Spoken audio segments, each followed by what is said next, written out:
Bipartisan congressional lawmakers want Biden to push UN to end international marijuana ban. This is how the war on drugs has been exported for years. So, a bipartisan duo of congressional lawmakers filed a resolution on Friday imploring President Joe Biden to yield his influence to get the United Nations to end the international ban on marijuana by removing the plant from the list of controlled substances in a global drug treaty. That, Representative Nancy Mace and Barbara Lee introduced the measures as UN's Commission on Narcotics Drugs wrapped up meetings for its 65th session this week in Vienna. There are lots of people every year that I know, activists, have been going to this, and pushing this. So good on these two reps for showing up and pushing the UN. Bipartisan. South Carolina working with California. What's next? Dogs and cats living together? I mean, it's like we're America or something, right? Like we're all like citizens of the same place, and we all have a common thing involved. Like, are you crazy? We're Americans, not Americans. Right. But yeah, and so that's really good that they're asking for this. Unlike the U.S., Schedule 4 is the strictest international drug schedule, whereas Schedule 1 is the most restrictive federal classification. And that's probably caused entirely because either the rest of the world or America was like, how are you doing it? We don't do it that way.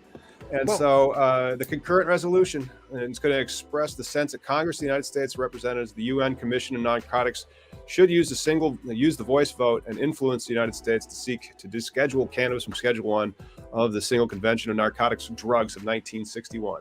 That is the law that they used in the 60s to just export en masse their nation's drug laws and the prohibition of cannabis. Remember, we had the activists from India on that mentioned that they didn't go and give into it until like 1985 or something like that because they finally needed the money. It's a sacrament. It was a sacrament. It was a religious sacrament that they held on to until they're like, yeah, we like roads or whatever it is that they need. I mean, right. Yeah, I mean, that's what they did to Alaska, in the early days when Alaska was able to grow 2 plants. Before, Alaska was legal in the 70s.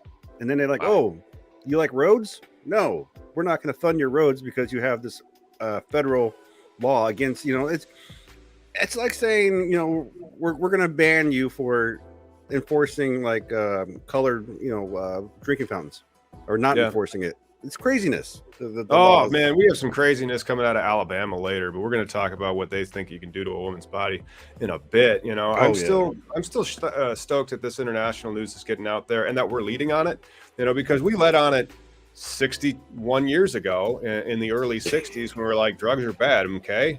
You like that government money, right?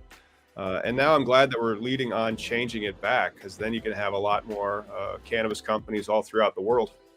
Well, the toothpaste is out of the tube, right? Like, just the drug ignorance that we've enabled has harmed our society more than it has, made it for the better. How many, the cure for cancer could be locked up in jail right now. We don't know. We don't know what lives the kids are ruined all because of the law. It has nothing. Well, not only that. I thought maybe you were also referring to the abject lack of scientific inquiry analysis into the cannabis plants in the United States for the past 85 years. All of the science has had to happen offshore, like mostly in Israel, but that's just ridiculous. And instead of us researching about this plant and how we can actually use it, to be energy independent or have a different pharmacopoeia of substances that we might be able to use to treat our ailments in a substantially safer way. Can you believe that? Energy independence. I was just thinking about that the other day about battery technology. Like my kid asked me, was bitching about the gas prices like everybody does because it sucks, right? But I also remember when gas was like $1.10 when I was a kid, right? So there's this constant influence of people, OPEC, who control something that involves our society, and in the end, if we were to legalize it, have hemp growers, hemp batteries and more battery cars, we would not have to be enabled or emboldened to these people. Right. We do. We would make their commodity worthless, exactly, which is it should be. And then the other thing is, think about all the building materials. We don't need to be chopping all that crap down, but that takes time. And then that could have been something. The subsidization of hemp that could have continued. And think about the building material technology that we'd be able to have, or the shirt and the garment technology that we'd be able to have, or the batteries. Cotton paper batteries, like you're talking. Yep. And so that was really stupid. of us to have done that. Yeah. We set ourselves back 100 years instead of being more progressed. Like there's just we lied to our people to try and control them, only to hurt the overall society, and is how it's played out. You know, show me on the doll where prohibition has worked. Well, maybe here prohibition worked here. Yeah. I just, that's the thing, man. It's just like it's almost 4:20. I know we're trying to stall a minute, but Pizza.